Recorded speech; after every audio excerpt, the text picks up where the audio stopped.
What's the basis of truth right now? Emotions. It's only a few years ago that we started using words like your truth. Before it was like the truth in your story, right? If there was an argument and you wanted to settle the argument, you said, okay, let me hear both sides of what? The story, right? Because there was one story, there were two sides of it, but there was ultimately one story, one truth. But now we say, no, what's your truth? And what's your truth? And we acknowledge everything as truth based on what? On how sincere a person is. Sincerity equals truth nowadays. The problem is that one could be sincerely wrong.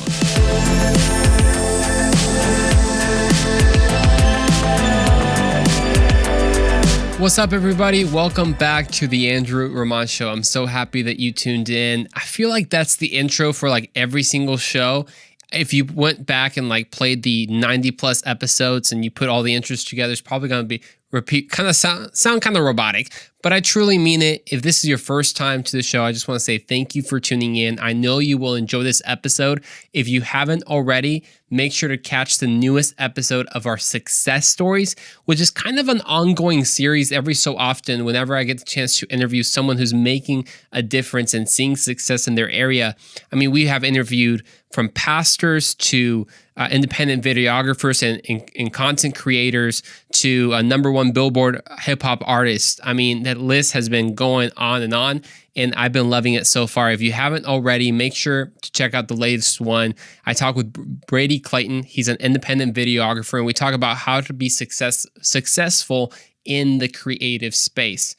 Because I'm in the creative space myself, so I learned a lot. But to be honest, we are all in the creative space. We all have Instagram, or at least we have YouTube or podcast, or however you're seeing this.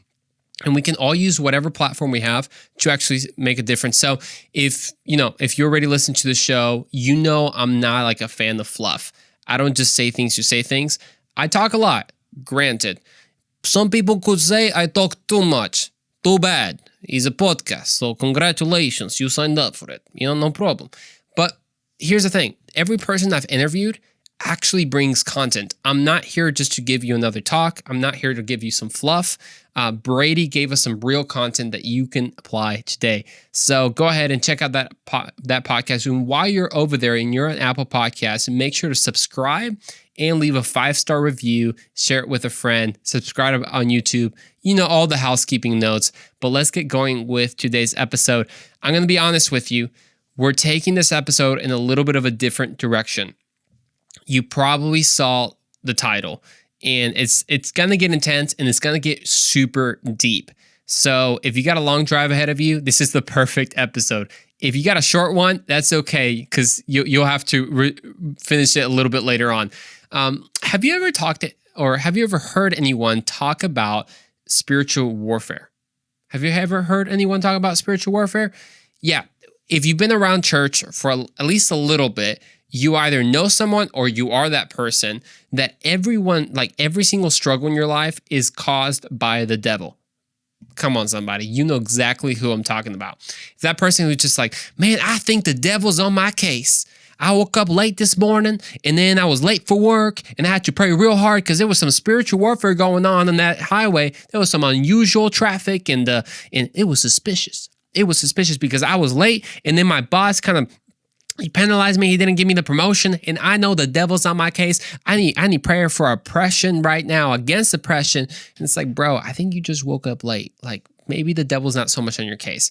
I always find it funny when someone says that, because I totally get that. Obviously, spiritual warfare is very, very real, and we've had plenty of episodes addressing it, and I'm sure we can have many more. But I always find it a little bit funny when people say, like, the devil's on my case. I'm like, bro, are you really that important that the devil himself would be on your specific case? Nah, he probably just sent a little demon. I heard it this way. Some of us are doing such a great job against ourselves that the devil's not even on our case. He's just like, you know what? I got him in such a toxic cycle against himself that I don't even have to touch him. That's a whole different subject. But the thing about spiritual warfare is that there's two errors when it comes to the spiritual forces of darkness. Ooh, dang, this episode's about to get Ghostbusters. By the way, I think there's a new Ghostbusters movie with, what's his name? Oh, Paul Rudd. No, Paul. Is that his name? Why do I know this? I'm like, well, you know what? He was Ant-Man, so that's like the only reason I care about that. Anyways, back to what we're talking about.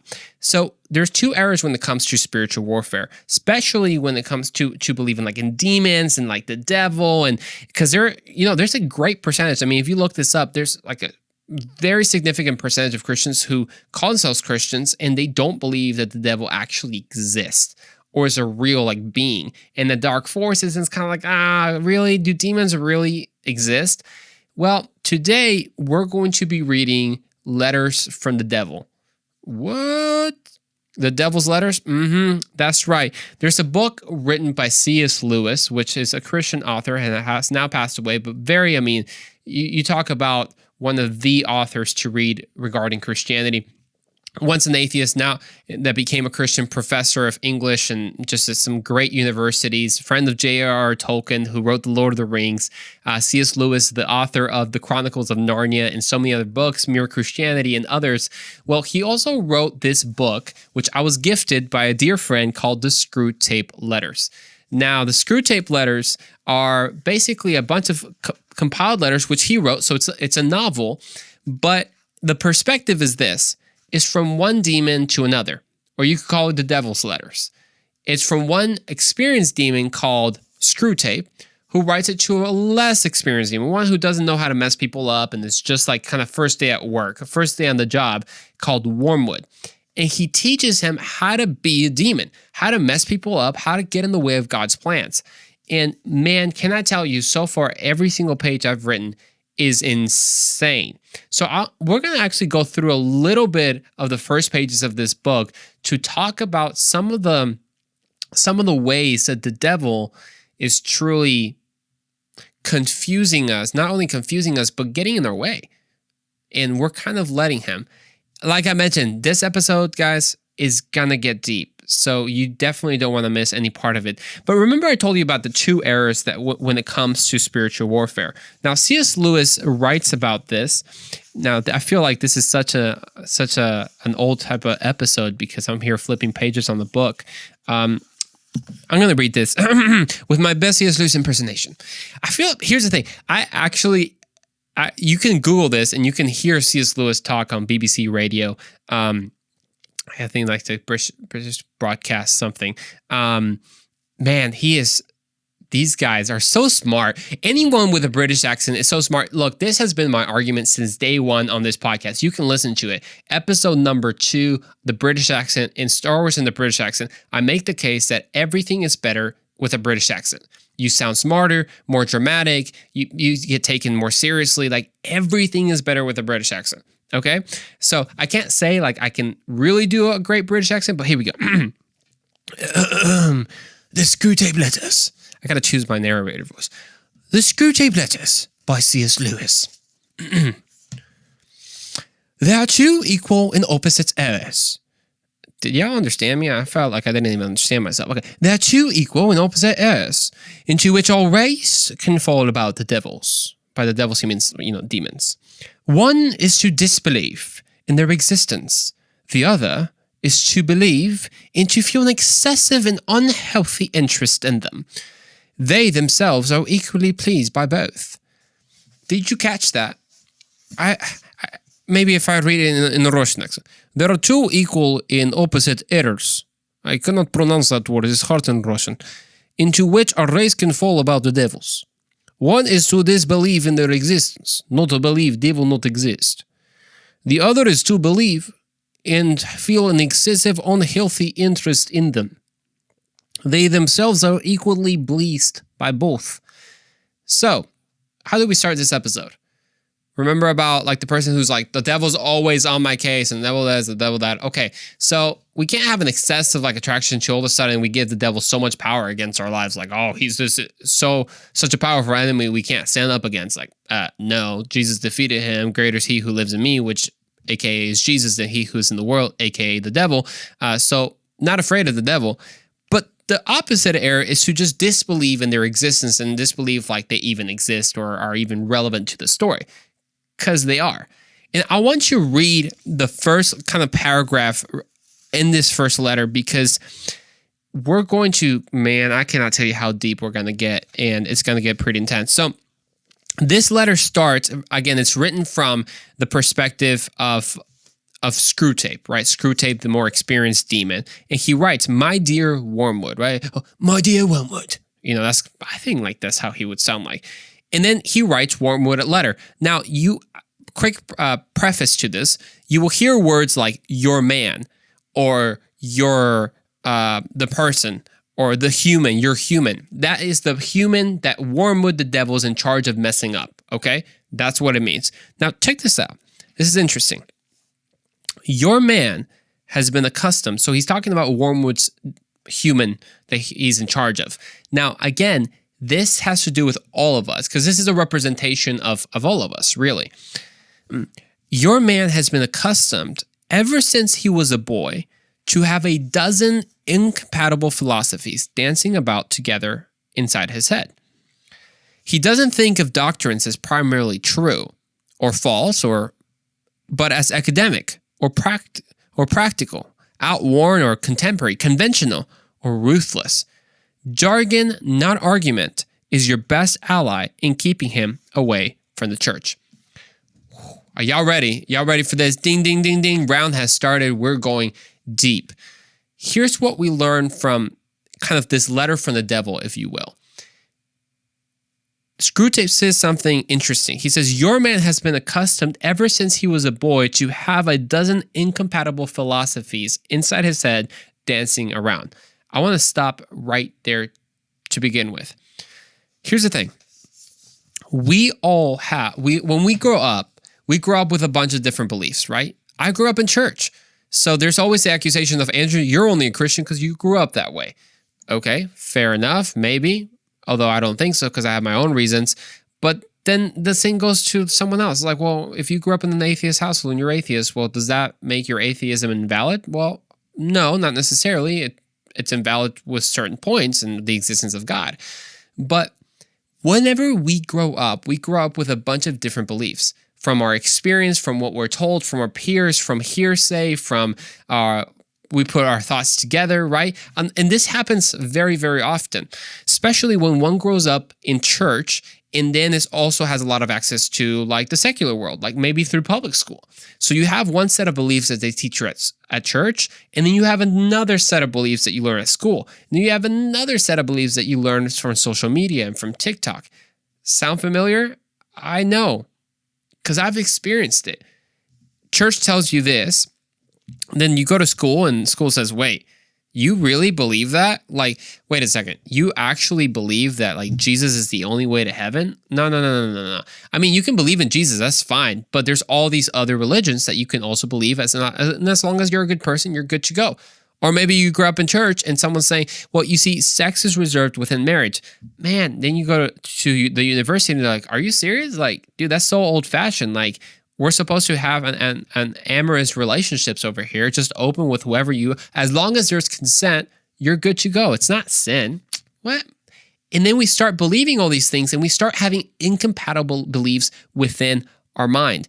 And what ends up happening is the more incompatible beliefs we have, the more we live in contradiction. And there's nothing worse than living in contradiction because you start living as a hypocrite. Have you ever felt this way? Maybe if you're a person who went to youth group at some point in time and maybe no longer does, or maybe if you're honest, you're not really a fan of church and you have some skepticism about Christianity and about Christians.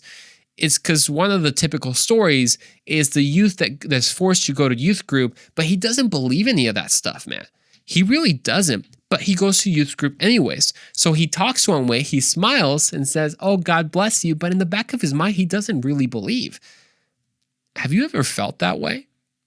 Have you felt that you sometimes go to church or you listen to Christian podcasts like maybe this one and you listen to other Christian things and you're like, that sounds great, but at the same time, culture is telling me this. No, yeah. I mean, of course I believe that Jesus is the way, but as long as you have a good heart, at the end of the day, it's all good. No, of course I believe that we're all one in Jesus, in Christ Jesus. But obviously, if you're white, you're racist, and a black person has more access to truth than a white person does. Oh, but in Jesus, we're all the same. It's like, wait, what? These are kind of incompatible beliefs that we have. One good example that I heard that kind of brings it home was by Dr. William Lane Craig. Now, he's someone that I've read a lot of his work, and he's a big philosopher. I would say one of the leading philosophers of our time and thinkers, who's a Christian. And he wrote about the two-story house. How many people live in the two-story house when it comes to beliefs, or philosophically speaking? They live in one story, maybe as an atheist, but every time they make claims about like morality or about when something's good and evil, they all of a sudden go upstairs to the second story, which requires you to believe in God. So let me break it down to you, because remember I said we're going to go deep. I meant it. Whenever you grow up with so many different beliefs.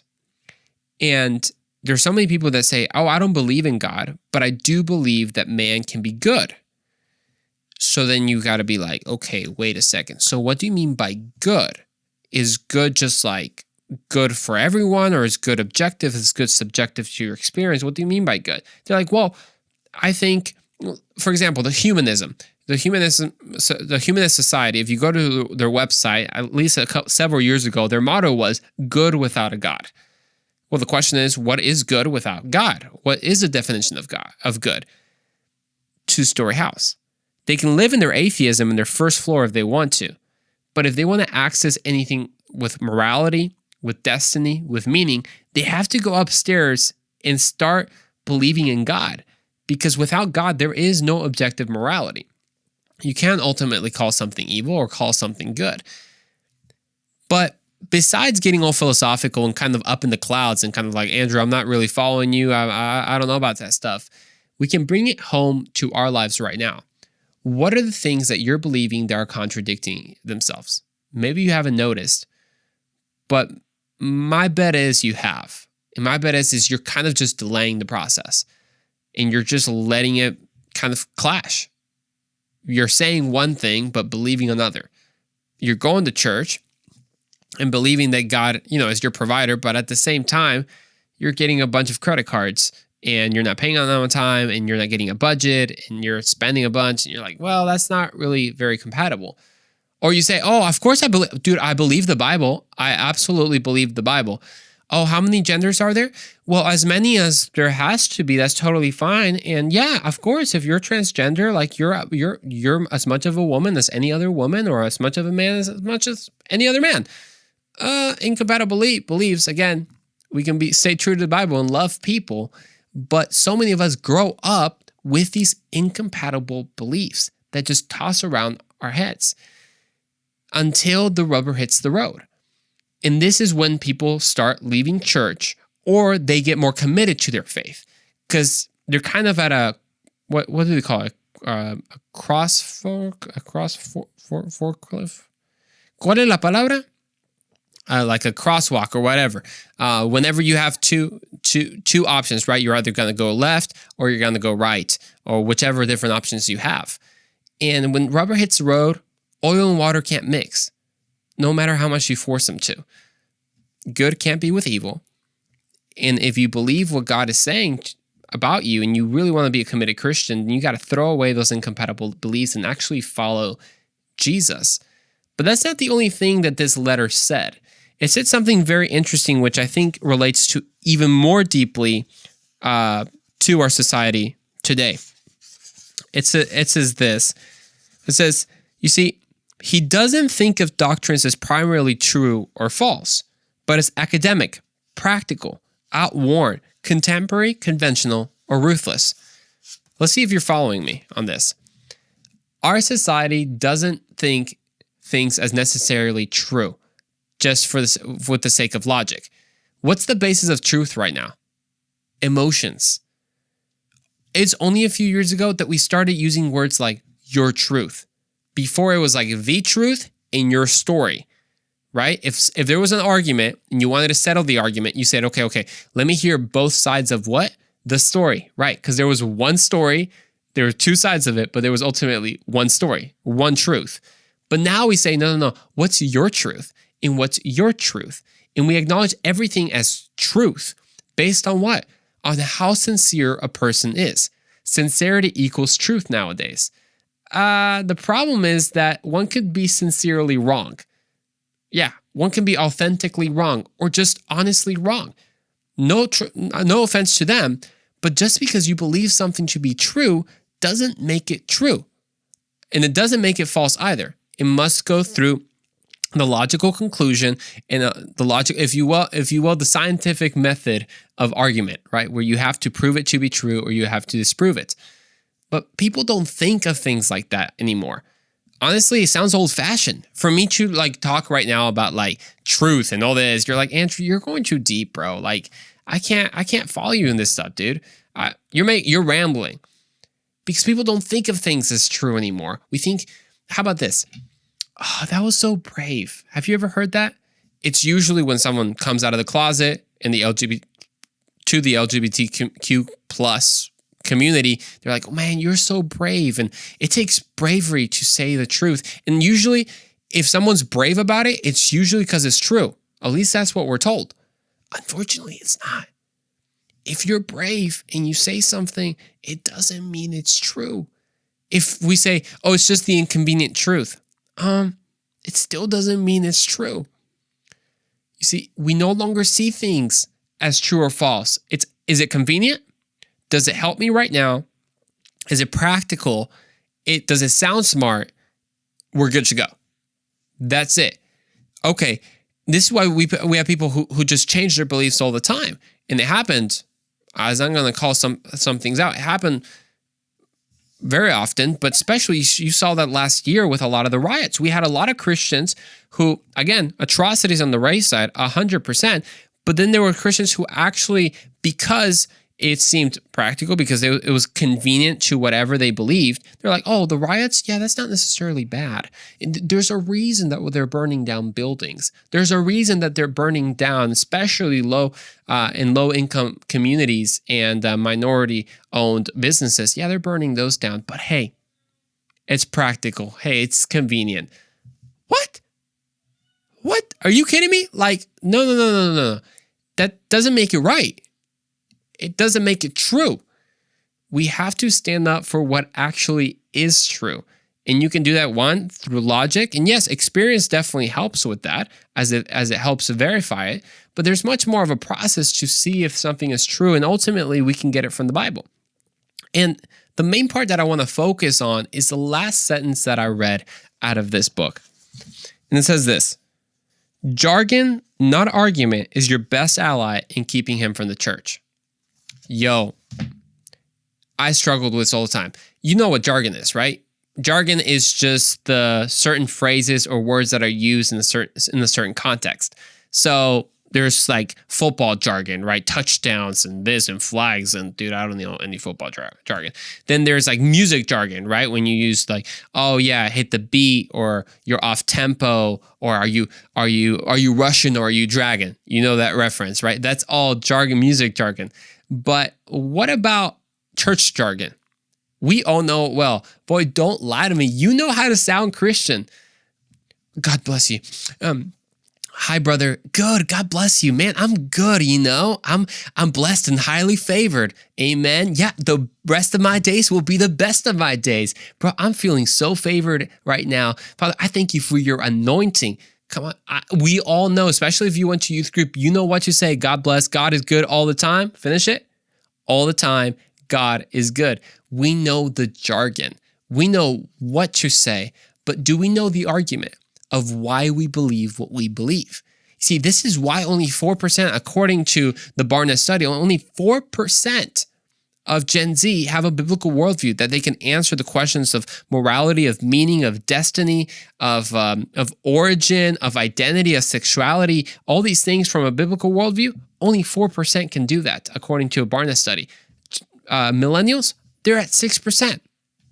So here's the thing. We all know how to pretend to be Christians, but do we actually know why we believe what we believe? 1 Peter chapter 3, verse 15 says something powerful. It talks about having not just jargon, but actual argument in our response for the hope that we have. It says this: but in your hearts, honor Christ the Lord as holy, always being prepared to make a defense to anyone who asks you for a reason for the hope that is in you. yet do it with gentleness and respect. Here's what's powerful about that, is that the Bible also says that we defeat the enemy by the blood of the Lamb and the word of what? Our testimony. What's your testimony? What's your argument? What's your why of why you believe in Jesus? Have you just been pretending? We got to face it. Do you just know jargon, but you don't have relationship with Jesus? We all know how to sound Christian. You know, you've been to youth group, you've been to church, you know how to put a smile and put a mask on, and at the end of the day, you go throughout your week and you're just nothing like you were at church. We all know jargon. But what about actually following your why? What about actually following Jesus and knowing the argument behind it? This is why I'm such a big proponent of apologetics, of knowing how to defend your faith. A lot of people don't have to know apologetics ultimately. You don't have to know what proves the existence of God and what cosmological or other arguments prove. You don't have to know that if that doesn't get you passionate. It does for me because I'm a little bit nerdy, but that's totally cool. Your testimony is your biggest argument. It is your biggest why. Like I've always said, it is so easy to reject someone you do not know. If you do not have a testimony with Jesus, it is so easy to say, Jesus, I'm not going to prioritize you. But when you know Jesus, when Jesus has done something in your life, when he has used you, when you have a testimony with Jesus, then it becomes a little bit more powerful. It's not just jargon. There's something better to it. And I want to start wrapping up this episode because there's something even deeper. You see, not only does our society not think of things as true anymore, but just convenient and helpful and brave and honest and raw. And that's the new definition of truth, which to be honest with you, it can be very misleading. And not only do we have incompatible beliefs sometimes in our heads that we have to get rid of, and then not only do we just sometimes speak jargon instead of actually knowing our why. And remember, your testimony is the biggest why of why you believe in Jesus. But also, we don't think deeply anymore. That's what this book says. It says, he tells Wormwood, hey, keep your human away from deep subjects. Because deep, honestly, kind of gets tiring nowadays. It's like, oh, you're thinking too deeply, Andrew. To this, I just want to live my life, just whatever's practical, whatever's going to help me wake up and get to work and finish my 9 to 5, and we're done. And I'm going to live the next day. And if it's right, wrong, morality, good, evil, I don't have time to think about those things. Okay, fair enough. But one day you're going to have to think about those things. One day we're all going to die and have to face a very important decision. I challenge you to think deeper, because the deeper you think, the more revelation you will have from God. Because that's what the devil doesn't want. The deeper you look into science, actually, the more it reveals God. The deeper you look into morality, the more it reveals God. The deeper you look into the deep questions of life, the more it reveals God. God is not afraid of deep questions. In fact, he is found in the deep. I heard it this way. Christianity doesn't go from one level to another level to another level. It just goes deeper and deeper and deeper and deeper. That's how it is with your relationship. So in this episode, I want to challenge you, because this book has exposed the way that the devil works. He wants to keep you in jargon. He wants you to keep you as not seeing things as true or false. And he wants to keep you with incompatible beliefs. And he wants to keep you in the service level reasoning. But you have a choice today. Will you know your argument? What's your testimony with Jesus? Will you think deeper, and will you see things as true, as false, not just go for convenience? And ultimately, will you get rid of things that are incompatible with your Christian walk? Because the more you follow Jesus, the less you can follow anything else. Because remember, saying yes to Jesus is saying no to everyone else. We'll see you in the next episode of The Andrew Ramon Show.